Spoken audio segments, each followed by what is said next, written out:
Namumroblema ngayon ng Barangay Ginebra kung sino ang pwedeng ipalit. Dito kay Justin Brownlee, maraming pangalan ang lumulutang bilang potential na kapalit, lalo na sa mga free agent o ex-NBA players na pwedeng kuhanin kahit mid-conference.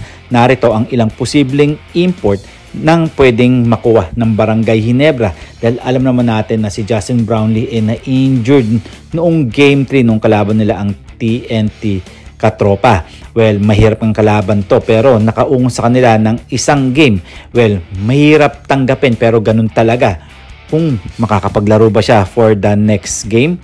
Well, maraming ang mga import na pwedeng kunin ng Barangay Ginebra, katulad nga nila Andrew Nicholson na Bay Area Dragons na posibleng makuha ng Barangay Ginebra kung tatanggapin ng coach ng Ginebra na si Coach Tim Cone. Alam naman natin na mapili talaga si Coach Tim Cone, pero meron pang iba na sila Greg Whittington, isang versatile forward na dating naglaro sa NBA at Japan B-League.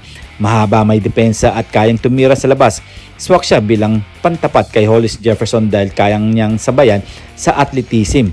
CJ Leslie, nakapaglaro na sa PBA, dating NLEX, kaya may familiarity na siya sa liga. Explosive scorer at kayang maglaro ng high energy basketball na pwedeng itapat sa all-around game ni Jefferson.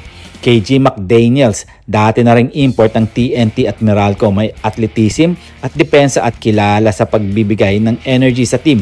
Kung maibabalik siya ng Ginebra, may panlaban sila sa transition game ni Hollis Jefferson. Si Tony Mitchell, dati ring PBA best import, kilala sa pagiging explosive scorer at rim protector. Pwede siyang maging X-factor lalo na kung kailangan ng Ginebra ng someone na magpapanipis sa depensa ng TNT.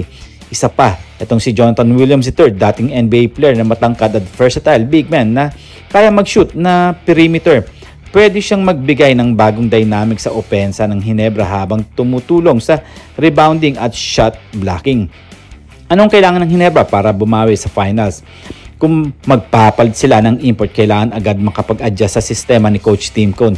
Hindi sapat na magaling lang ang ipalit. Dapat mabilis matuto sa triangle offense, marunong maglaro ng team basketball at kayang dumipensa sa multiple positions.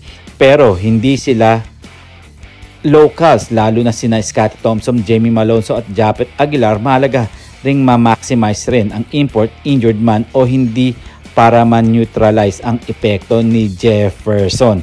Well, conclusion ngayong Finals 2025, kung gusto ng Ginebra na makabawis at pigilan ang TNT, kailangan nilang timbangin kung ipapahingan na si Brownlee o lalaban pa rin sila kasama siya. Kung magpapalit sila ng import, kailangan bilisan ang decision at makuha ang tamang player. Hindi ito madali, pero kung gusto nilang makuha ang championship sa 2025, kailangan nilang gumawa ng tapang na hakbang. Well, kayo na bahala kung sino ang pwedeng makuha ng Barangay Ginebra. Pero kung ako ang tatanungin, isa lang naman ang gusto kong makuha ng Barangay Ginebra na naglaro na rin sa NBA at talagang pwedeng gamitin ito ni Coach Tim Cone, etong si Andrew Nicholson. Dahil nga malaki may tutulong nito, matangkad at kayang tapatan etong si Jefferson.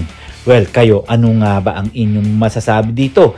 Ano ang inyong magiging komento? Dahil nga malakas din ang si Jefferson, eto nga lang medyo may pagkamabagal si Andrew Nicholson. Pero pagdating sa ilalim, pagdating sa labas, malaki talaga ang maitutulong neto sa Barangay Ginebra. Kung sakasakaling hindi makakapaglaro si Justin Brownlee ngayong Game 4 dahil nga sa natamo niyang pilay sa kanan. Well, medyo masakit yun mga pare ko, pero titignan pa daw kung kakayanin ni Justin Brownlee na makapaglaro sa Game 4. Kung kayo ang tatanungin, kakayanin kaya ng Barangay Ginebra kung all Filipino ang gagamitin ni Coach Tim Cone? Well, para sa akin mga pare ko, medyo malabo-labo yan dahil nga si Jefferson malakas pagdating sa ilalim. Pero bilog pa rin ang bola.